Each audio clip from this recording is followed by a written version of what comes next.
Nous démarrons donc le shiur de cette semaine avec les deux Hachem. Ce Shabbat, nous allons lire Parashat Vaeshev. Nous sommes le jeudi 21, Kislev, 5786, 11 décembre 2025. Le sujet que nous allons traiter avec les deux Hachem, c'est notre terre, notre patrie. Avant de démarrer ce shiur, je voudrais quand même partager avec vous quelques anecdotes que j'ai eues en étant en Eretz Israël. Comme vous savez bien, je viens de revenir, je suis revenu il y a 2 jours. Vous savez que avant de partir, il y a 2 semaines, on a donné un cours sur Zoom. Et dans le cours jeudi, le cours a été divorcé d'un jour, on l'a donné mercredi parce que je devais prendre le vol jeudi. Donc j'ai dit dans le cours que je partais jeudi. Eh ben, ça n'a pas loupé. Le jeudi matin, donc je prends mon vol pour Jérusalem, pour Eretz Israël.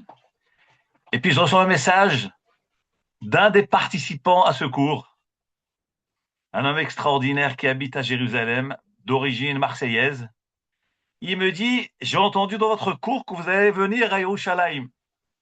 Donc, je voudrais vous connaître. Donc, ça fait déjà des années qu'il suit nos cours et je ne l'ai jamais vu de ma vie. Je lui envoie un message que oui, effectivement, dès que je serai à Yerushalayim, je vous ferai part. J'arrive à Yerushalayim. Cet homme, il s'appelle Monsieur Léon Yehuda Amar, qui habite à Machane Yehuda, à côté de Rehov Yafo. Il me dit, je vous attends chez moi à telle heure. J'arrive chez lui, mais quel accueil! Il m'a préparé une table de Yom Tov. Il me dit, vous savez, Ravoyon, je suis reconnaissant envers vous et votre administrateur. Donc, je ne vais pas citer le nom parce que notre administrateur qu'Hachem me protège veut rester anonyme. Il me dit, c'est en votre honneur et l'honneur d'administrateur pour ces shiurim extraordinaires, cette organisation extraordinaire qui fait un grand kiddush Hachem. Et je tenais à vous le dire, vous féliciter et l'exprimer par ce repas-là. Et voilà, donc on a passé un moment magnifique à Yerushalayim. Il y a moins d'une semaine, donc j'étais toujours en Eretz Israël, j'ai passé Shabbat à Netivot. Et dans une des choules de Netivot, francophone, un homme du nom de Monsieur Fall se dirige vers moi et me dit, Ravoyon, vous savez, ma femme, elle ne rate pas vos shiurim.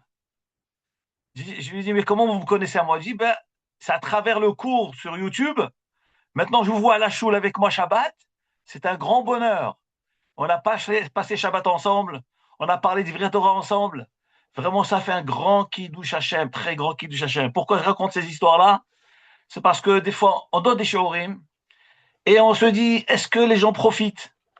Est-ce que il y a des répercussions? Oui, effectivement, les gens profitent.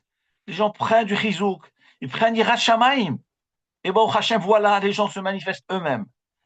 Donc, c'est l'occasion vraiment de remercier notre administrateur pour ce qui douche Hachem, parce que moi seul, j'aurais pas pu.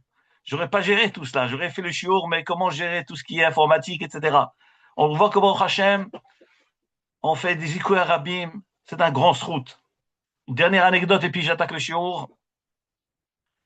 J'étais à Natania. En revenant de Natania, j'ai pris le bus de 10h40. Le bus qui se dirigeait donc de Natania, Jérusalem. Je monte dans le bus. Un jeune homme me suit dans le bus. Un jeune Israélien. Il me dit, Kvod Arav, Yesh lachem tfilin, est-ce que vous avez une paire de tfilin? Je n'ai pas mis mes tfilin aujourd'hui. Vous pouvez prêter les tfilin? Je lui dis, bien sûr, avec grand plaisir. Je lui donne mes tfilin. Il fait la bracha. Il fait le schéma. Et il me les rend. Et donc, on est dans le bus de Natania vers Jérusalem. Et voilà que le chauffeur du bus, Eged, il se tourne vers moi et me dit, ça vous dérange pas de me prêter votre tfilin? Je lui ai dit avec grand plaisir. Vous savez, ni une ni deux, le chauffeur de Eged, qui était en train de rouler avec son bus, il stationne sur le côté de la route, il descend du bus, il me dit, viens avec moi, on descend tous les deux. Il me dit, mets-moi les tefilines. Vous imaginez, il s'arrête avec un grand bus, il s'arrête sur la route, sur l'autoroute, qui menait entre Nathan et Yerushalayim. Je lui mets les tefilines. Il me dit de lui réciter le schéma. Je lui répète le schéma. Il répète derrière moi le schéma. La bracha des tefilines. Et il fait son schéma. Et il remonte. Et il reprend sa route. Vous savez, j'étais très, très, très ému. Je ne m'attendais pas à cela. Ce chauffeur de bus, qui était jeune, et a priori, laïque, il n'avait rien de religieux, rien de... Et je me suis dit, tiens, il nous voit mettre, il me voit donner les tefilines à un des passagers, et il me dit, moi aussi je voudrais les tefilines. Et il s'arrête, il stationne son bus sur la route, et il met les tefilines. Regardez ce que c'est Kiddush Hashem, l'influence qu'on peut avoir sur les autres. Pas juger mal les gens. Des fois, on peut voir quelqu'un qui a peut-être une apparence laïque, il n'avait pas de kippa, et il n'avait pas l'air de quelqu'un qui était attaché à la Torah. Et il me demande les tefilines, et il arrête tout le bus pour mettre les tefilines devant tout le monde. Ça, c'est un grand Kiddush Hashem.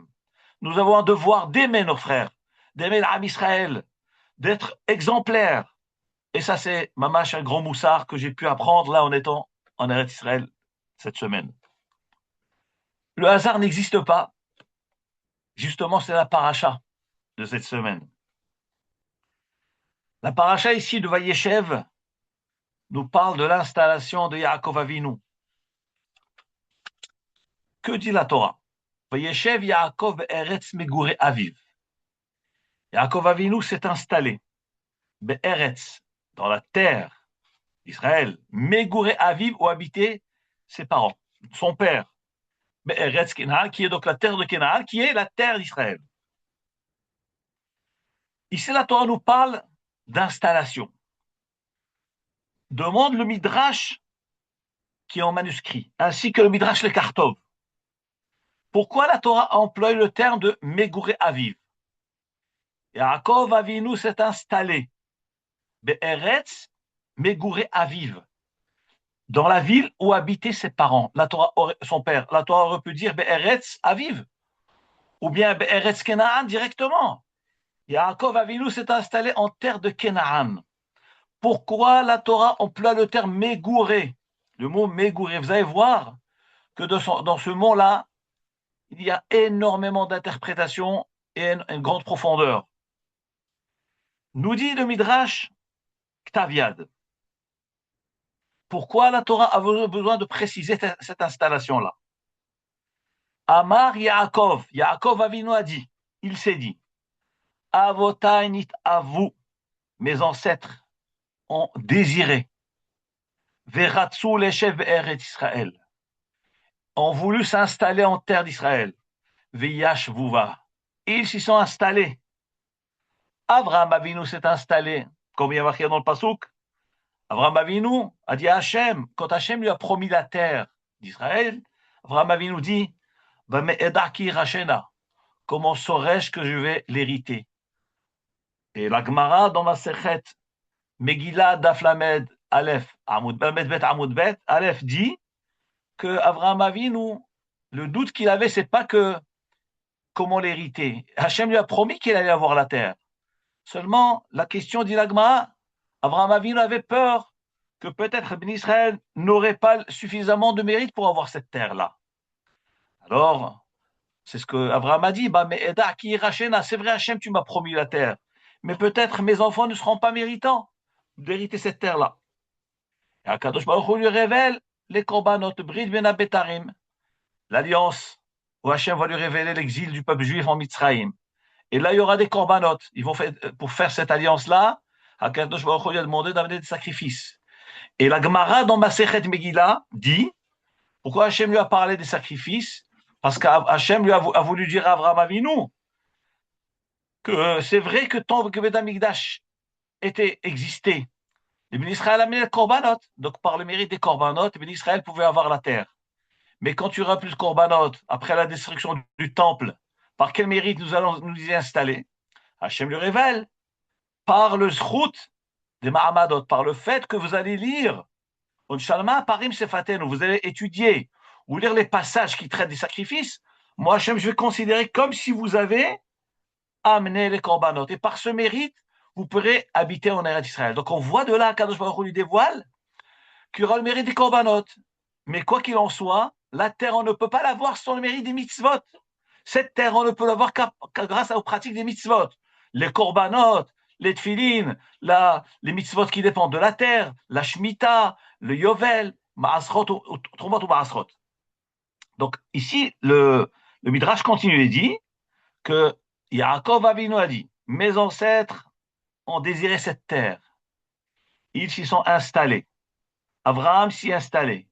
Yitzhak aussi s'est installé dans la terre, comme il est marqué dans le Passouk, Gour ba'aretz hazot, habite dans cette terre-là. Donc, on voit qu'Abraham et Yitzhak se sont installés. Alors Yaakov, il se dit, Va'ani lo eshev ba. Quoi, eux se sont installés, et moi, je ne vais pas m'installer dans cette terre-là. Miyad kines anshe beto ou banav, immédiatement Yaakov Avinu a réuni anshe beto, les membres de sa famille, ainsi que ses enfants, il s'est installé en Eretz Israël. Dit le Midrash, c'est pour cela qu'il est dit dans le passouk de cette paracha-là, Vayeshev Yaakov be'eretz megure aviv. Yaakov Avinu s'est installé dans la terre d'habitation de ses pères, c'est-à-dire qu'il a appris de son père Yitzhak et du grand-père Abraham qu'il faut se battre pour s'installer dans cette terre, d'où mitzvah tishuv haaretz, la mitzvah de s'installer en terre sainte. Et je vous ne cache pas que ce monsieur Léon Yehuda Amar, qui participe à notre shiur, ne cesse de m'envoyer des messages. Mais voyons, vos shiurim sont extraordinaires. Vous parlez tellement de l'importance d'Israël, mais pourquoi vous ne rentrez pas à la maison? Pourquoi vous ne venez pas en Israël? Et je lui dis, Ezrat Hashem, notre tour viendra, nous aussi, on ira s'installer Beretz HaKodesh.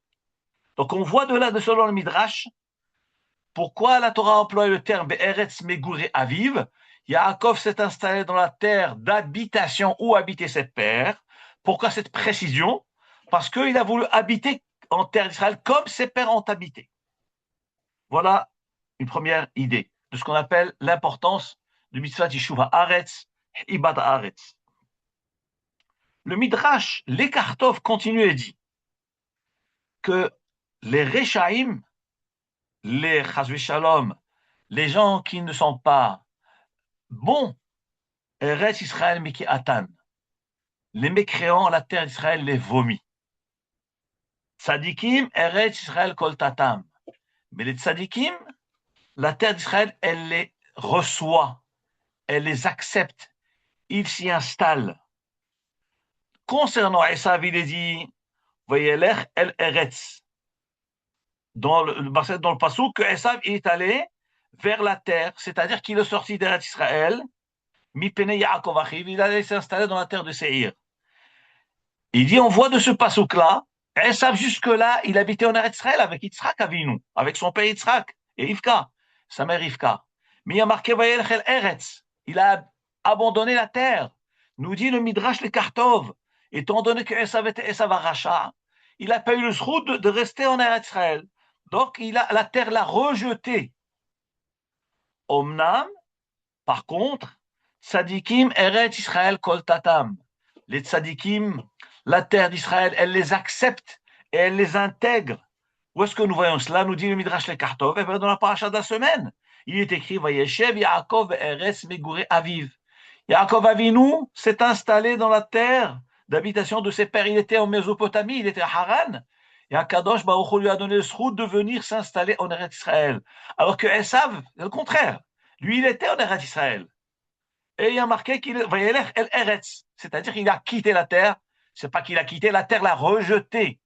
On voit que la Eretz HaKodesh, c'est une terre sainte, sacrée. Le tzaddik est accepté sur cette terre. Le rachat, il est rejeté de cette terre-là. Le Midrash nous rapporte concernant l'expression Vayeshev. D'abord, il y a un Midrash Agadol. Le Midrash Agadol dit pourquoi il est écrit Vayeshev Yaakov. Yaakov s'est installé. On a l'impression qu'il n'a habité qu'en Israël, mais il a aussi habité à Haran. Pourquoi la Torah emploie le terme? Il a habité qu'en Israël. Dieu le Midrash Agadol, Mikan, de ce passage que nous apprenons, Yeshivat Hotzala Aretz en Ikret Yeshiva. L'installation L'habitation en dehors de la terre sainte ne s'appelle pas une habitation. Ça ne s'appelle pas habiter. Lorsqu'on parle de la notion d'habitation, d'installation, de stabilité, ce terme n'est employé qu'à l'égard d'Eretz Israël. C'est pour ça que la Torah dit Vayeshev Yaakov Eretz Megure Aviv. Yaakov a habité, il s'est installé. Parce que la notion d'installation et de stabilité ne se trouve que par rapport à celui qui s'installe en Eretz Israël. Alors qu'en Hutz Haaretz, ça ne s'appelle pas habiter. Nous sommes en Hutz Haaretz, ça ne s'appelle pas s'installer. On a l'impression d'être installé, mais en réalité, la Torah appelle l'installation, c'est celui qui habite Be'eretz HaKodesh. Ça, c'est ce qu'on appelle l'habitation véridique. Davar Acher, une autre explication, le Midrash dit Lo nehena Yaakov Avinu memoshav ad shegar bimgorei aviv. Toutes les habitations que Yaakov Avinu a eues tout au long de sa vie, tout au long de ses péripéties, ils ne se sont appelés habitations que lorsqu'il est arrivé à la terre de ses parents. Ou c'est quelle terre? C'est la terre de Canaan, qui est Eretz Israël. Le Midrash Tanhuma Hayashan, il dit que dans le terme Megouré, donc jusque-là on a expliqué que Megouré veut dire installation, vraie habitation. Le Midrash Tanhuma Hayashan dit que le mot Megouré, ça vient du mot guerre, étranger, de passage. Qu'est-ce que cela veut dire? Ça veut dire, dit le Midrash, pourquoi Yaakov Avinu a dit Vayeshev Yaakov Eretz Megure Aviv? Il dit, le Midrash, Ki gerim anachnu lefanecha, que le terme de Megure, l'installation, l'habitation sur cette terre est une installation passagère. L'homme qui est dans son âme, là où il sera, là où il est, pas seulement même en Eretz Israël, il doit savoir que l'homme n'est que de passage. Donc même, pas seulement lorsque nous sommes en Hutz Haaretz, que c'est passager, que ça ne s'appelle pas une installation. Et un autre niveau plus élevé que cela, c'est le fait même d'habiter en Eretz Israël. Il faut savoir que nous sommes que de passage. Mais pourquoi faire, on doit savoir cela? Parce qu'en réalité, ça va nous inciter à être medakdek ba mitzvot, à être mekayem les mitzvot comme Akadosh Baruch Hu nous ordonne dans sa sainte Torah. Dit alors le Midrash Tanhuma, il y a marqué dans le pasuk Kigerim anachnu lefanecha. C'est marqué dans du Vera Yamim, car nous sommes étrangers devant toi, Hachem. Dit le Midrash Ken hem hatzadikim. Ainsi s'expriment les tzadikim.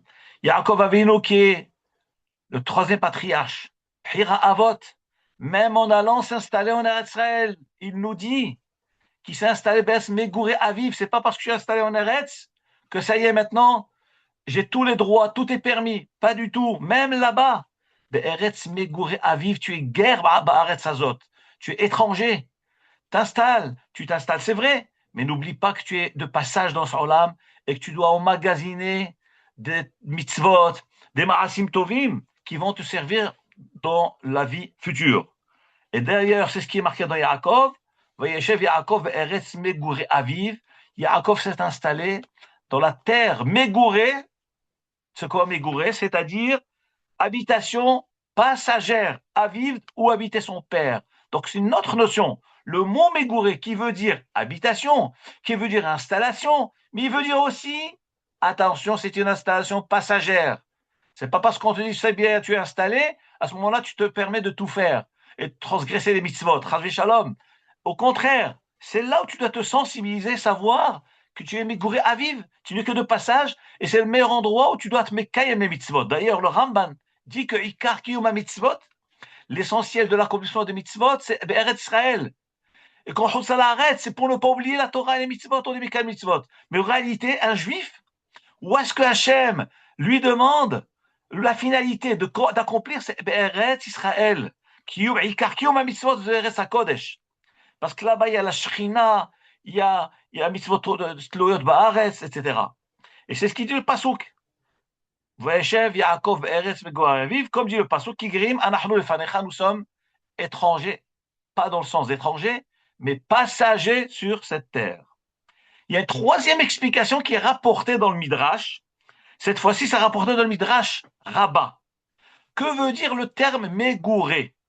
C'est très intéressant. l'attitude que nous devons avoir à l'égard d'un non-juif qui veut se convertir. Très important. Le Midrash Rabbah nous dit, que veut dire Megoré Aviv? Ça vient du mot guerre. Guerre qui veut dire converti. Donc du coup, maintenant, on ne parle plus de l'homme. L'homme lui-même, il est étranger sur cette terre. Il est de passage. Mais le Midrash dit que le mot Megoré, ça vient du mot guerre, qui signifie converti. Regardez ce que dit le Midrash. Avraham Aya Megaïr Anashim. Nous savons bien qu'Avraham Avinu convertissait les hommes. Vesara Hanashim. Et Sarah convertissait les femmes. Comme il est marqué dans la paracha, il y a quelques semaines, Vetanefesh Asher Asu Beharan. Avraham Avinu et Sarah, lorsqu'ils ont quitté Haran, ils ont pris avec eux Nefesh Asher Asu Beharan, les âmes qu'ils ont fait, qu'ils ont fabriquées à Haran. Rachid dit au nom du Midrash, que veut dire Asu? Et un Nefesh Asher Asu. Ils ont pris avec eux les âmes qu'ils ont fabriquées. Quoi? Comment ça tu fabriques des âmes? Quoi, c'est tes enfants? C'est qui ces gens-là? Il dit Rachid, c'est les guérim qu'Abraham et Sarah ont fait. Ils les ont amenés avec eux. Donc, le fait d'être mégaillard, de convertir quelqu'un à la Torah, à Avodat Hashem, au judaïsme, ça s'appelle qu'on a créé un homme, on a créé un être, une femme. C'est comme nos enfants. Ça s'appelle un nefesh asu beharan. Et le Midrash dit, que veut dire Haran?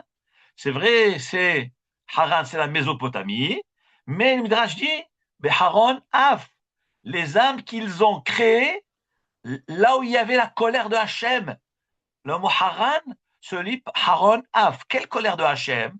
Comme dans ces pays-là, il n'y avait que des idolâtres. Alors Abraham et Sarah, qui étaient représentants de la croyance en un Dieu unique, eux, ont créé des âmes, ont sauvé des Neshamot, Beharan, pendant la colère de Hachem, dans ces pays où il y avait Avodah Zarah. Donc on voit de ces psukim-là qu'Abraham et Sarah ont converti des goïms. Ensuite, Yaakov, Guier, Guillorim. Yaakov aussi a fait des convertis. Yaakov aussi a converti des goïms.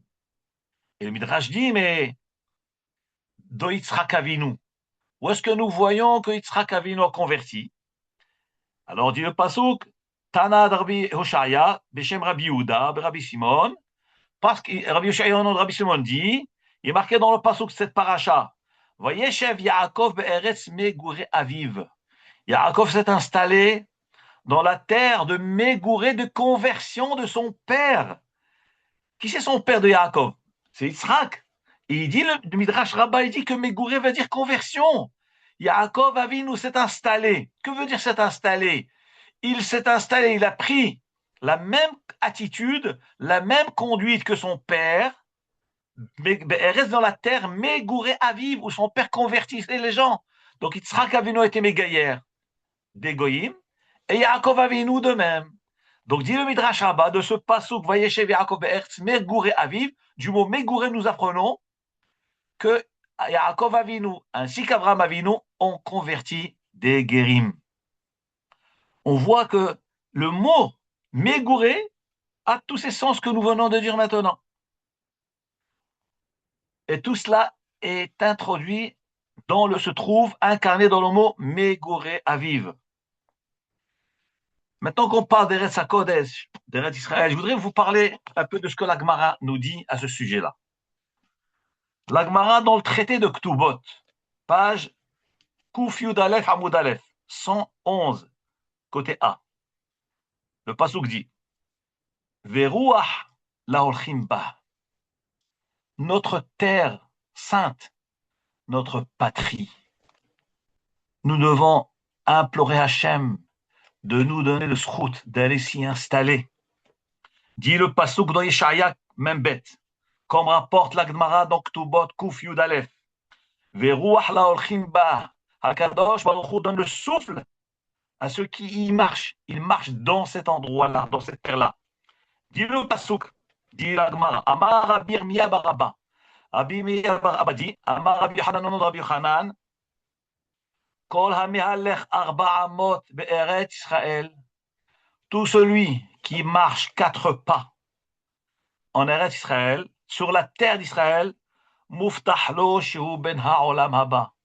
On lui promet qu'il est ben ha'olam haba. Qu'est-ce que ça veut dire? Dit l'Agmara, comme il y a partout dans la vie Ishaïa, Veruach la olchimba, Hakadosh Baruch Hu, il donne le souffle à ceux qui y marchent, en Eretz Israël. C'est quoi le souffle? C'est le souffle de Haye Ha'olam Haba. Isra Zoché Haye Ha'olam Haba. Pourquoi? Parce que Hakadosh, le Pasuk dit, Ene Hashem Elohech Haba, Mereshit Hashana ve'ad Harit Shana. Les yeux de ton Dieu sont dirigés vers cette terre. Mereshit Hashana, depuis le début de l'année, ve'ad Harit Shana jusqu'à la fin de l'année. Hakadosh Baruch Hu, ses yeux sont dirigés vers cette terre-là, vers Eretz HaKodesh. Et donc, par conséquent, la Torah nous dit, comme dit David Shaya, celui qui marche Arba Amot be'Eretz Israël, il est Ben Ha'olam Haba. Puisque la finalité d'un juif, c'est Eretz HaKodesh. C'est pas Hotzal Haaretz. Hotzal Haaretz, c'est la galoute. Hakadosh Baruch Hu veut qu'on aille sur cette terre-là, qu'on y marche, qu'on y habite. Et Hakadosh Baruch Hu nous promet Haye Ha'olam Haba. La Gemara dans Ktubot Kuf Yud Bet Amud Aleph nous dit qu'un jour, Rabbi Zera avait décidé de faire sa aliyah. Rabbi Zera, c'est un des Chachamim qui a vécu à l'époque de la Gemara, de Beit Sheni. Et Rabbi Zera, donc, a décidé de monter en Eretz Israël. Lo Ashkach Mavra. Évidemment, à l'époque, les gens y montaient de Bavel. Ils ne partaient pas en avion, il n'y avait pas d'avion. Ils allaient à dos d'âne, à dos de chevaux, de cheval. Donc, des fois, il fallait traverser des grands fleuves. Et alors, les fleuves, des fois, il y avait des ponts, et des fois, il y avait pas de ponts. Mais c'était la direction d'Eretz Israël. Et alors, Rabbi Zera, il s'est trouvé face à un grand fleuve, mais ce fleuve n'avait pas de pont. Alors, comment allait-il traverser le fleuve pour aller vers Eretz Israël? Nakat bematsera veka'avar. Alors, la Gemara explique que lorsqu'il n'y avait pas de pont, alors les gens, qu'est-ce qu'ils faisaient? Ils mettaient une planche, il y avait une planche étroite posée d'un côté à l'autre, d'une rive à l'autre. Il y avait une corde qui était suspendue et aussi attachée d'un côté à l'autre. Et on tenait la corde et on marchait sur cette planche étroite pour traverser le fleuve. Et voilà que Rabbi Zera, lui qui était face à cette situation, ce fleuve où il n'y avait pas de pont, le seul moyen qu'il avait, c'était de s'accrocher à cette corde-là pour traverser. Et à ce moment-là, il y avait un mine, c'est-à-dire un apikoros, ou peut-être un goy. Il dit à Rabbi Zera, il lui dit, Ama psisa, mais vous, peuple de gens frivoles, des kadmitou pour vous avez toujours été frivoles. Lorsqu'on vous a donné la Torah au Mont Sinaï, qu'est-ce que vous avez dit? Naase venishma. Votre bouche a dévancé votre oreille. Vous avez dit quoi? Naase, nous allons appliquer. Vous avez dit, nous allons appliquer la Torah. Venishma, ensuite on va écouter, on va comprendre. Donc, kadmitu pour maïchou leodnaïchou. Vous avez fait dévancer la bouche à l'oreille. C'est-à-dire d'abord, la logique, c'est qu'il faut d'abord comprendre. On te propose la Torah. Dis d'abord, attends, j'entends, je vais réfléchir. Si ça me convient, j'accepte. Mais vous, comme vous êtes un peuple frivole, vous avez accepté tout de suite avant d'entendre ce que cette Torah contient. Donc vous êtes un peuple frivole, et là tu continues dans ta frivolité, comme ton peuple, de marcher sur cette planche-là et risquer ta vie pour aller en Eretz Israël. Voilà ce que cet Apikoros lui a dit à Rabbi Zera. Alors, à Marlo, Rabbi Zera il répond à cet Apikoros et il lui dit, quoi? Tu t'étonnes de mon attitude? Ça t'étonne? Dourta de Moshe Aaron lo Zachoula, un pays auquel ni Moshe Rabbeinu ni Aaron n'ont eu le mérite d'y aller, de s'y installer, parce qu'on sait très bien que Moshe et Aaron sont décédés dans le désert. Akadosh Baruch Hu Gozer qui ne pouvaient pas rentrer en Eretz. Eux n'ont pas eu ce route de rentrer. Et tu me dis à moi, je vais attendre, je vais réfléchir. Pas du tout. Eux, ils n'ont pas eu ce route de monter, bien qu'ils étaient des grands sadikim. Moi, dès que j'ai l'occasion d'y aller, eh ben, j'y vais, malgré les risques. Qu'est-ce qu'il a voulu dire par là? Ce route d'aller l'Eretz HaKodesh n'est pas donné à tout le monde. Mais Moshe et Aaron n'ont pas eu le droit d'y aller. Et donc, un homme, il doit se battre pour aller à l'Eretz HaKodesh. Et d'ailleurs, la Gemara aussi dit, Shoshat Varem Niknit Bisurin, Torah, Eretz Israël ve Olam Haba. Trois choses sont acquises avec effort et avec épreuve. L'étude de la Torah. Un homme ne peut pas devenir Talmid Chacham facilement. Un homme ne peut pas comprendre des textes facilement. Ça demande des efforts. C'est des Isurin. Ensuite, Olam Haba. Le monde futur aussi, tu veux Olam Haba, il ne vient pas facilement, il faut s'efforcer, il faut se retenir. Et Eretz Israël, la terre sainte. Pour avoir Eretz HaKodesh, habiter en Eretz HaKodesh, ça demande des Isurin. Un homme doit surmonter et tenir le Nisayon pour pouvoir mériter Eretz HaKodesh. La Gemara nous raconte, regardez le Shefa qui est Eretz HaKodesh. Toujours dans Masechet Ktubot, Kuf Yud Aleph. La Gemara nous enseigne l'histoire de Rabbi Yossi. Rabbi Yossi raconte Maaseh Beshihin. Il y a une ville qui s'appelait Shihin en Eretz Israël. Be'echad shiniachlo aviv shlosha badde hardal. Il y a un homme auquel son père lui a laissé, le père est décédé, il a laissé en héritage une plantation de moutarde. 3 branches de moutarde. Un de ces 3 branches est tombé, s'est détaché, et il a été récupéré. Cette branche qui est tombée, donc où il y a les grains de moutarde, donc une branche, elle contenait 9 cabines. 9 cabines, c'est à peu près une vingtaine de kilos de moutarde. Vous imaginez une branche de moutarde, ça donnait 20 kilos. Et la Gemara va nous dire, regardez l'importance, le shefa de bracha qui avait Eretz HaKodesh. Eretz HaKodesh. La Gemara nous raconte que Rabbi Shimon ben Tahlifa, il avait un crouve, un, comment on appelle ça, un chou qui était planté, que son père lui a laissé. Et il a témoigné que ce chou-là était tellement grand qu'il fallait monter avec une échelle pour atteindre le sommet du chou. Et chaque fois que j'ai étudié cette Gemara, je ne comprenais pas. Je ne comprenais pas comment ça, le chou, il fallait monter sur une échelle pour atteindre le sommet du chou. Le chou, c'est bas, c'est tout petit. Cette Gemara, je l'ai étudiée il y a peut-être 40 ans pour la première fois. Je l'ai réétudiée récemment, dans Siyum HaShas. Au moins 2-3 fois, j'ai fini cette Gemara-là. Et je n'ai toujours pas compris ce passage. Voilà qu'il y a quelques, on va dire, peut-être 1 an, je suis passé ici dans ma ville, à Aix-les-Bains. Je vois dans un jardin une branche de chou. J'ai repéré les feuilles de chou. Celui qui a planté le chou, il l'a laissé. Le chou dépasse la taille d'un homme. Je suis tombé raide. J'ai pas réussi. J'arrivais pas à croire que cette chose pouvait exister. Évidemment, la Gemara le disait que c'est Emet. Mais je vous dis, le chou, maintenant, chaque fois que je passe dans cet endroit-là, je vois ce chou-là qui est debout. Il était tout petit à la base. Et je le vois très grand maintenant. Je vous dis, la taille d'un homme. Donc, on voit que cette notion, pour montrer le shefa de la bracha d'Eretz HaKodesh. Toujours dans la Gemara de Ktubot, page Kuf Yud Bet Amud Aleph, la Gemara dit que Rabbi Abba, Menachek, qui fait des Hako. Rabbi Abba, tellement qu'il avait l'amour de la terre, l'attachement à la terre sainte, il a embrassé les cailloux de Hako. Le hasard n'existe pas. Hako, c'est une ville qui se trouve au nord d'Israël, à l'extrême, à côté de Kiryat Shmone, pas loin de, c'est Galila Elion, vers le Liban. Et Baruch Hashem, j'ai eu le route. Cette semaine, j'étais en Israël, j'étais à la ville de Hako. Pourquoi j'étais là-bas? Parce que mon grand-père paternel est enterré dans cette ville-là. Acre, la ville de Acre. Il y a un grand port. Et incroyable que voilà, arrive, je reviens d'Israël, je tombe juste sur la Gemara qui parle de la ville de Hako. Et que nous dit la Gemara? La Gemara dit qu'il y avait un Rav qui habitait là-bas qui s'appelait Rabbi Abba. Rabbi Abba qui habitait dans la ville de Hako, lorsqu'il avait Hako, Menachek, il embrassait les cailloux de Hako. Il prenait les cailloux, il les embrassait. Rachid dit pourquoi il embrassait les cailloux de Hako? Pour montrer l'amour d'Eretz Israël. Rabbi Hanina, Metaken Matkele. Rabbi Hanina, là où il voyait une embûche sur le lieu public, il arrangeait les lieux publics. Pourquoi? Il n'était pas avec les travaux publics. pour qu'on ne critique pas Eretz Israël, qu'on ne dise pas, oh là là, il y a des trous de partout, il y a des embûches de partout. Donc là où il y avait une embûche, il a rangé pour embellir la terre.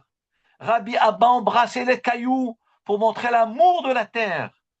Rabbi Ami et Rabbi Assi, là encore, je vous dis, je vais vous lire une Gemara, mais j'ai la chair de poule, j'ai des frissons. Pourquoi je vous dis ça? Parce que mon frère Zahar Letov, mon grand frère qui habite en Israël, il m'a dit, Rabbi Mordechai, on va aller ensemble sur les Kvarot des Tanaïm des Amoraïm. Je lui ai dit, bien sûr, on a été pendant 1 jour et demi, on a fait la tournée du Tzafon, du nord, on a été à Méron, Tveria, le kever du Rambam, et on est arrivé sur le kever de Rabbi Ami, Rabbi Assi. Et on s'est pris en photo devant le kever. J'avais vraiment des frissons. J'ai dit à mon frère, mais la Gemara, tu vas parler de ça. Et puis voilà, tout d'un coup, 2 jours, 3 jours après, je vais vous parler de cette Gemara-là. Rabbi Ami et Rabbi Assi. Donc c'était sur leur tombe. J'ai fait une fila sur leur tombe. Qu'est-ce qu'ils nous ont fait? Et sur leur tombe, d'ailleurs, c'est gravé des passages de la Gemara sur leur tombe. Il y avait aussi le kever d'Abi Hanan ben Zakkai. J'ai dit sur son kever, là aussi, c'est gravé des enseignements de la Gemara de Rabbi Hanan ben Zakkai.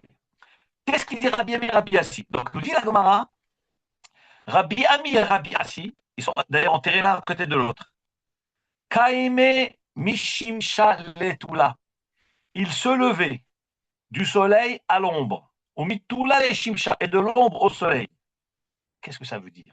Rashi explique qu'ils se levaient du soleil à l'ombre en été. En été, il fait chaud. Ils étudiaient ensemble. Lorsqu'il faisait chaud, ils se levaient du soleil, ils se mettaient à l'ombre. Parce que c'est frais à l'ombre. Ça, c'est en été. Et en hiver, il fait froid, ils se levaient de l'ombre, les Shimsha au soleil. Dit Rachid, mais pourquoi ils faisaient ça?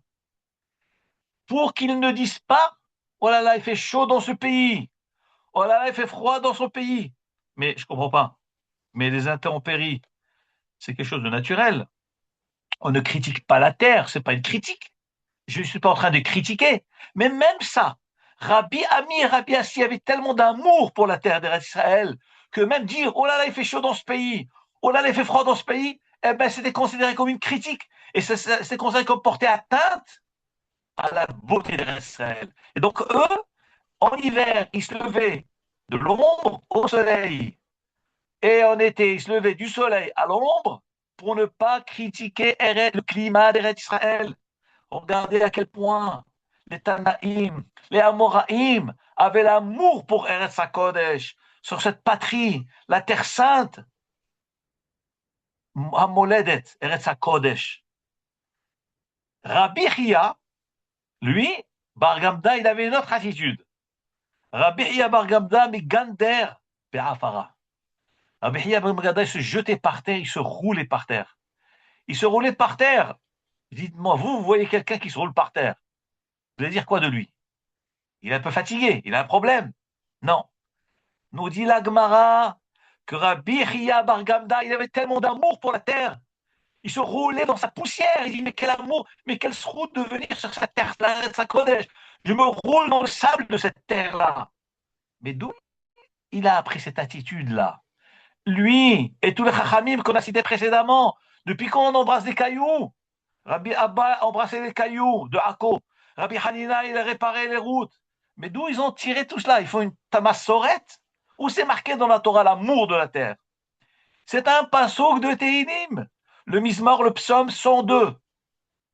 Le psaume 102, d'ailleurs, retenez bien, la page qui traite de ce sujet-là, dans le Talmud, c'est la page 102, et le Mizmor de Tehilim, qui parle de ça, c'est aussi le Mizmor 102. C'est incroyable, pas de coïncidence, pas de hasard. Nous dit le passouk, comme dit David Ameler,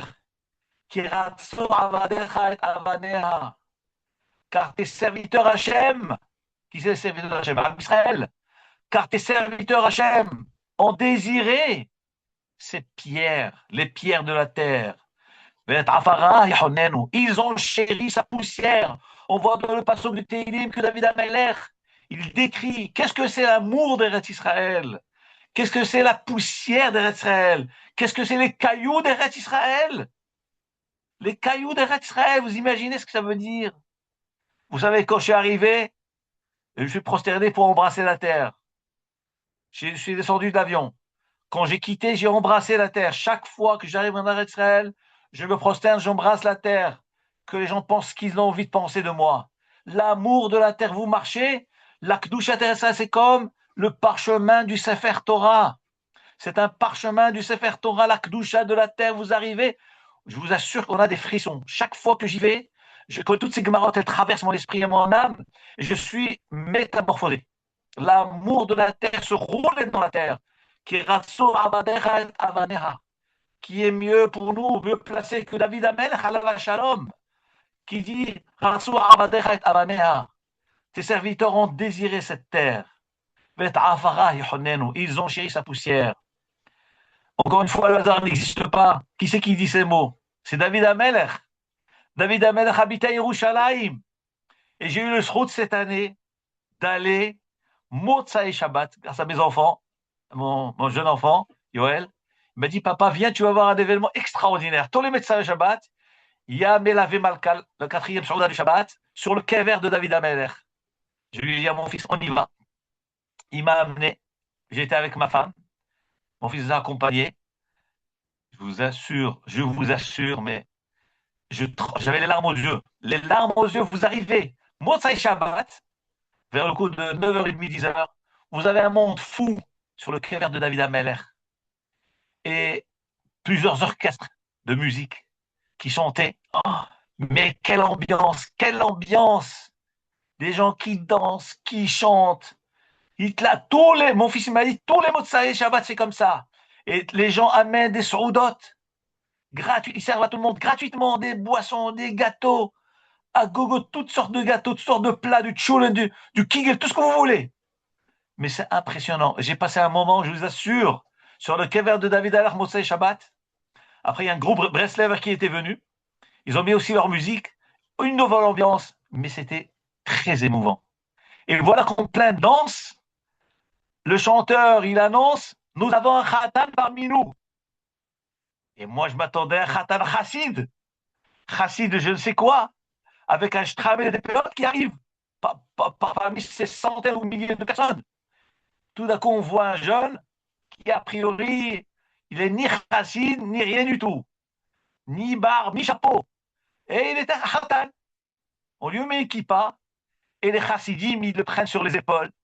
Ils se mettent à danser, mais j'ai jamais vu cet amour hinam, l'amour du peuple juif. Je vous assure, j'avais les larmes aux yeux sur le kever de David Amelech Motsai Shabbat. Tout simple, et mon fils me dit, tu vois papa ce que c'est Eretz Israël? Tu vois ce que c'est notre peuple? Le bonhomme loin, complètement, même pas un habit du Shabbat, c'était Motsai Shabbat. Il n'était même pas habillé en Shabbat. Et c'est un khatan. Donc un laïc. Ils l'ont pris, ils l'ont monté sur les épaules, et ils ont commencé à danser, et tout d'un coup, il y a des gens déguisés, qui sont venus danser et chanter. Oh, mais je vous assure, on était transportés, on n'était plus dans ce monde.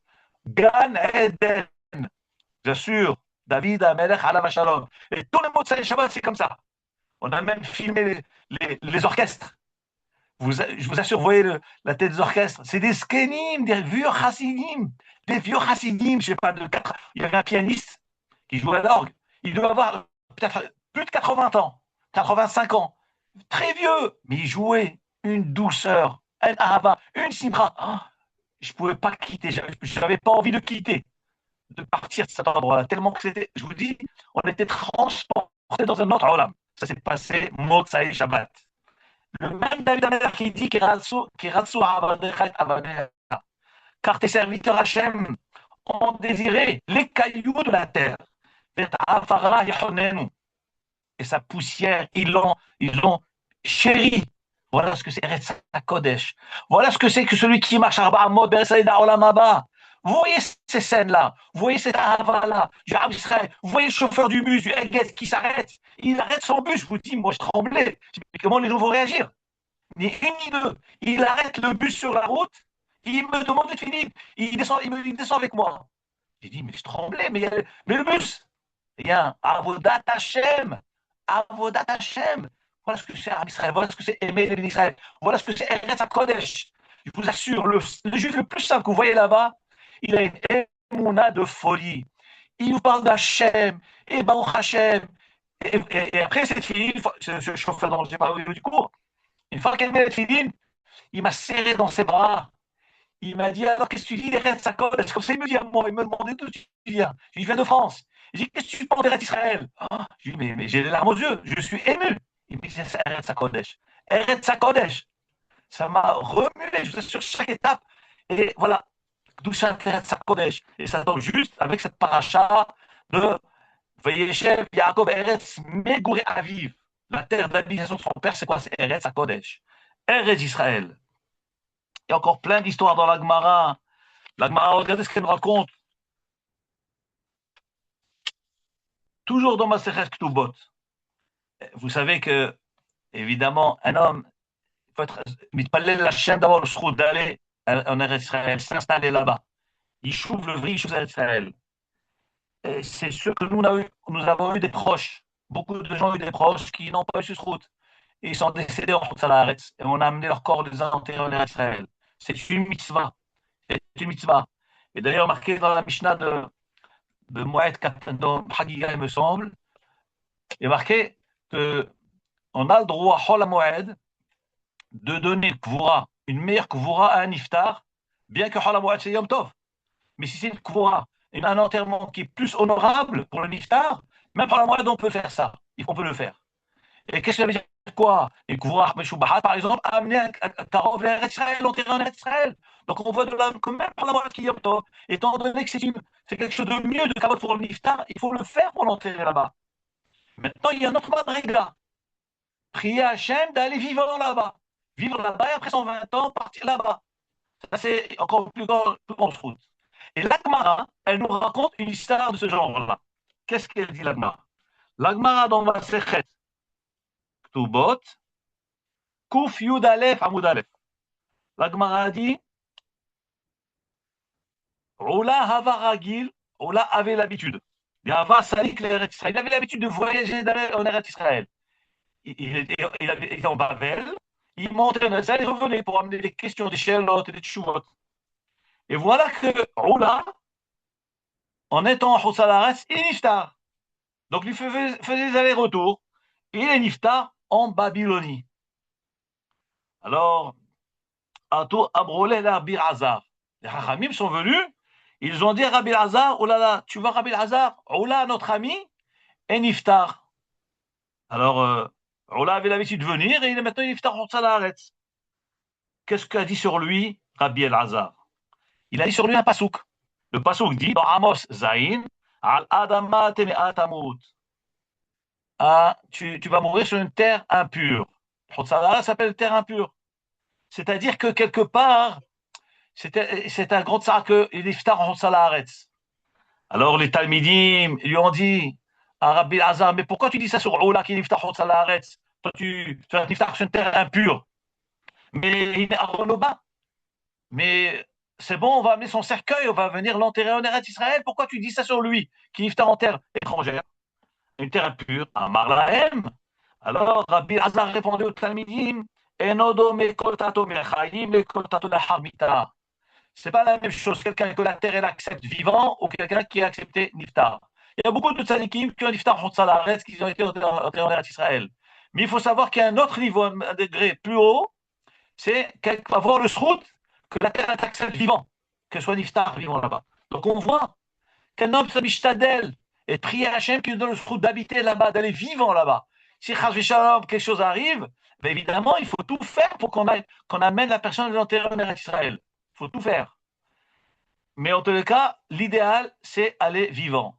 Et je vous assure que chaque Shabbat, à Moussaf, dans le Moussaf de Shabbat, quand j'arrive à la tfila de Yeratzon, je viendrai à Hachem qui va me dire, je t'allais le Bismillah d'Artselon, dans le tfila d'Amida, à quoi je pense? Yeratzon, qui soit la volonté de Hachem, notre Dieu, Dieu de nos parents.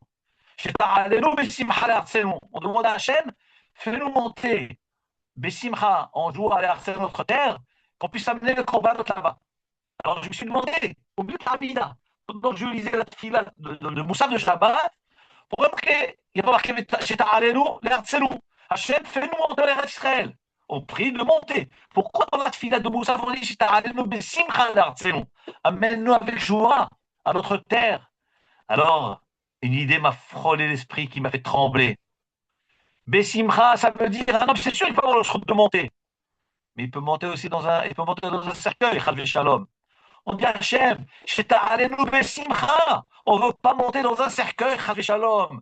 Monte-nous Bessimcha, joyeux la Aliyah, nous vers notre terre vivant. On veut monter vivant. Je me rappelle, il y a 20, 30 ans, ma mère allait à Shalom avant que ça diphtérie, elle habitait au Maroc. Elle priait, Hachem, je t'en supplie, donne-moi le srout, que je puisse aller au Eretz. Okay. C'était impensable que nos parents qui habitaient au Maroc puissent aller s'installer en Eretz. C'était difficile. Et un jour, mon père est parti en Eretz Israël pour une bar mitzvah d'un neveu. Pour une bar mitzvah. Après la bar mitzvah, avant la bar mitzvah, il a été chercher le calvaire de son père. Il a cherché, il ne trouvait pas chaque fois qu'il a été en Eretz, il ne trouvait pas le calvaire. Et cette année-là, il a été à Akko, dont je vous ai parlé tout à l'heure, chercher le calvaire de son père. Et il l'a trouvé pour la première fois. Il a pèleriné. Et après ce pèlerinage-là, donc il y avait la bar mitzvah, il est niftar en Eretz, il n'a pas pu retourner au Maroc. Ma mère est allée à Shalom, après le décès de mon père, il est niftar le 13 Shvat. Le 13 Shvat. Il n'a pas pu retourner au Maroc. Il a été vivant. Ma mère, elle a Shalom, elle était en Eretz. Mes frères ont dit non, tu ne retournes pas ta personne au Maroc, tu ne peux pas rester seul et tout, âgé. Elle est restée, elle était en Eretz. On voit de là cette idée d'être zoré vivant l'Eretz à Kodesh. Si quelqu'un n'a pas pu, eh ben, c'est une mitzvah d'amener les niftarim, les enterrer. On a même des tzadikim qu'on a amenés du Maroc qui sont décédés il y a 100 ans, on les a enterrés en Eretz Israël. Mais en tous les cas, prier que Hachem donne le srout d'aller vivant chez Ta'alenu Besimcha l'Artzenu. Et comme il s'est soché de marcher à Bahamot, vers Israël, les Karem et Mitzvot, comme Yaakov Avinu, Vayalgo, Eretz Mikure Aviv, et que ce qui est, Bezrat Hashem, Geulah Kerova, et que des bonnes nouvelles, la Nouveau Israël, Amen. Baruch Adonai Olam, Amen, Amen, Amen, Amen, Shabbat Shalom.